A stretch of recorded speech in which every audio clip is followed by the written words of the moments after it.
finally, with the remaining 2 minutes, we want to kind of tell you, kind of the best way to get started. Now, some of this certainly, we are, RPA is a part of our business, but we want you to have tools so you know how to think about RPA independent of us. And so to start that off, we'll give you some thoughts on methodology. And you'll see the 2 elements up there of kind of how we see the maturity model of intelligent automation. So first, you're going to initialize that by establishing some kind of a capability internally. And that's just saying, you know what, we're going to try RPA. We think it makes sense. We're going to prototype those efforts and find some success.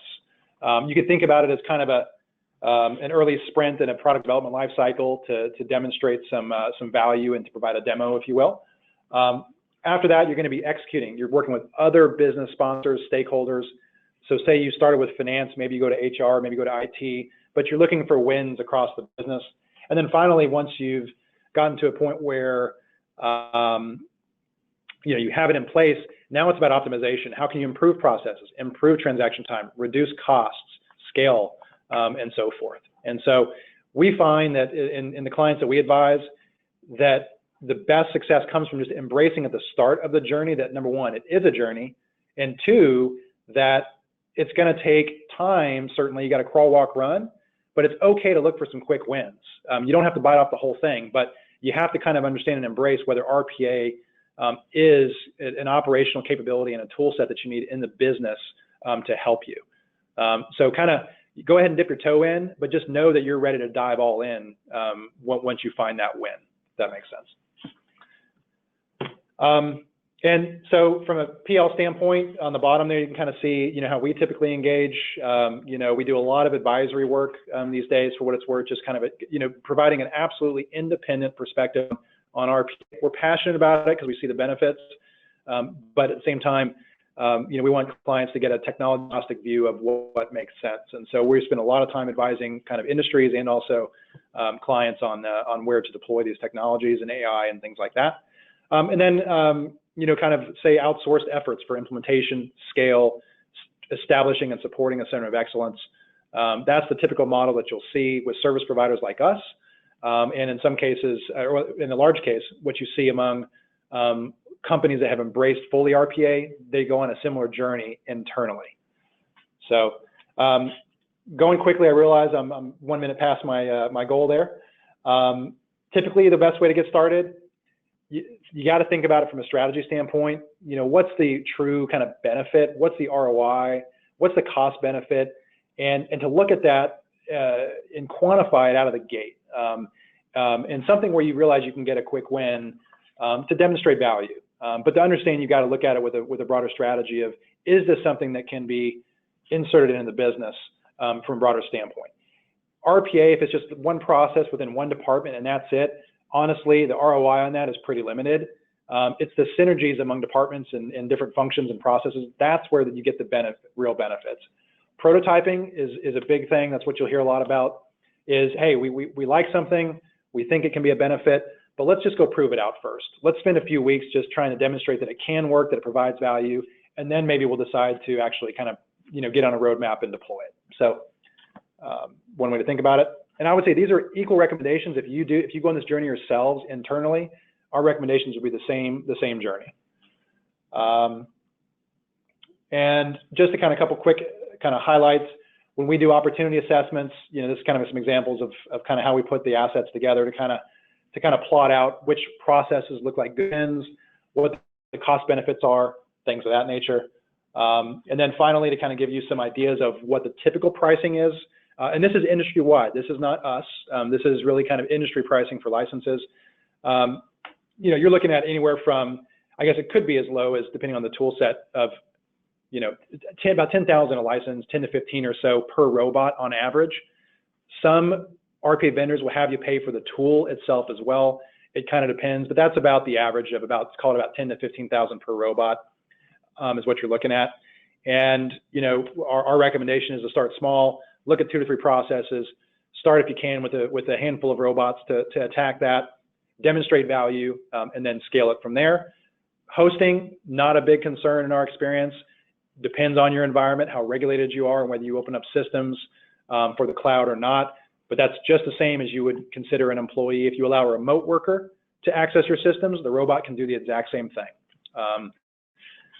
So with that in mind, to close this up for questions, we'll leave this up there and we'll get the questions ready. I know, Caitlin, you have some questions. Yes, Chad, thank you so much for that. I do actually have one question that Lauren is going to address. So Lauren, do you want to go ahead and tee us up? Yeah, thanks. I was just looking at a few that then trying to call them into the most relevant ones. One that came in is referencing the financial examples that we gave in kind of back office processes. And so the question is, how does this work if some of the source information that you want to deal with, say in invoicing or whatever, is a PDF or other non-structured information? I'm sorry, you read this. Okay.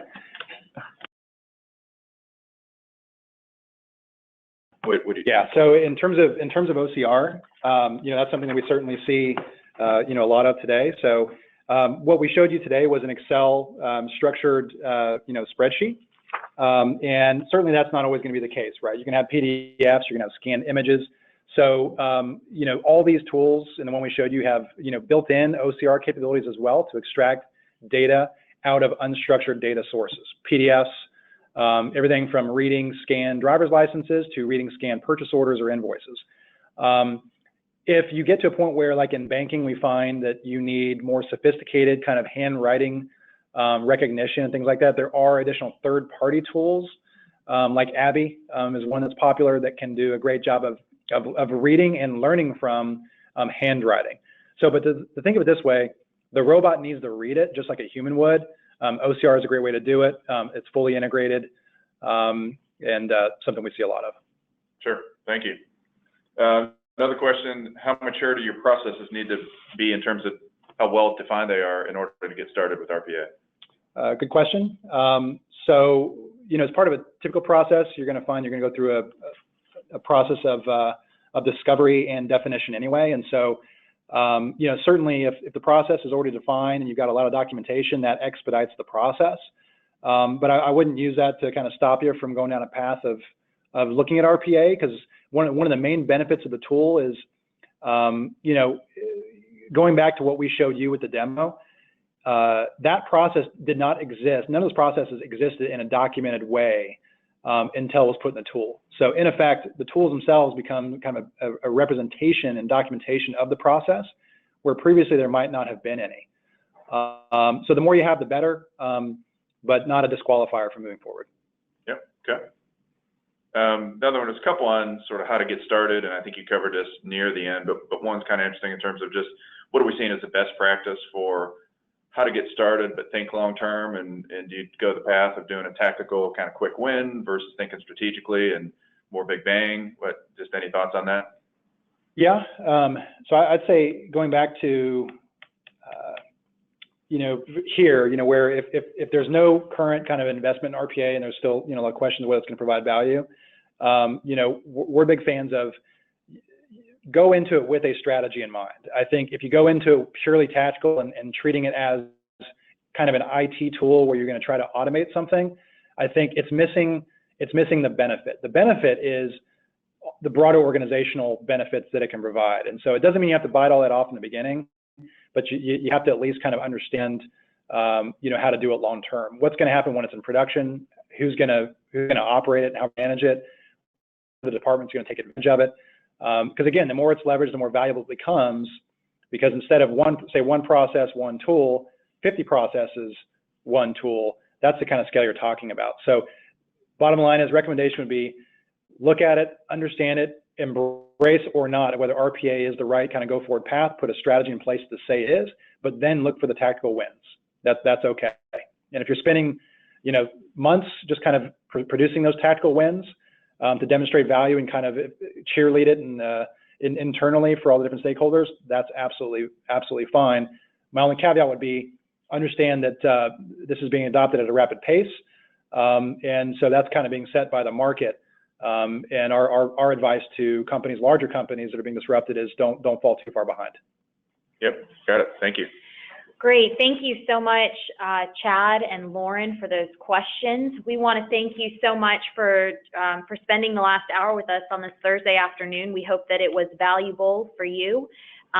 Just to confirm, this recording will be available shortly. We also are going to send out a short survey. It's 3 questions, multiple choice, just to give us a little bit of feedback on your experience with us. Lauren, is there anything else? Yeah, just one final closing comment. I think Chad mentioned a little bit earlier, but obviously RPA, if you're relatively new to it, it's sort of a confusing topic and term. But from our experience, and it took us a few cycles getting into it to really wrap your head around it. And as we said, to demystify it, point being, we had a broad audience and different degrees of understanding today. So we tried to both cover, sort of just what it is and how to think about it if you're fresh into it. Try to go deeper into the demos if you have some experience. Point being, as we said early on, we're here as passionate advisors around this. So if you want to just dive deeper, learn more, we're happy to get on the phone, happy to show more demos. We've even been doing some lunch and learns just to come into organizations and further educate. So if you need, if you feel the need to just get more educated around it or see more examples, we're absolutely here to help and happy to follow up with any subsequent questions you might have. So that was it. Thank you. Got it. Thank you all very much. Appreciate your time. Have a great afternoon.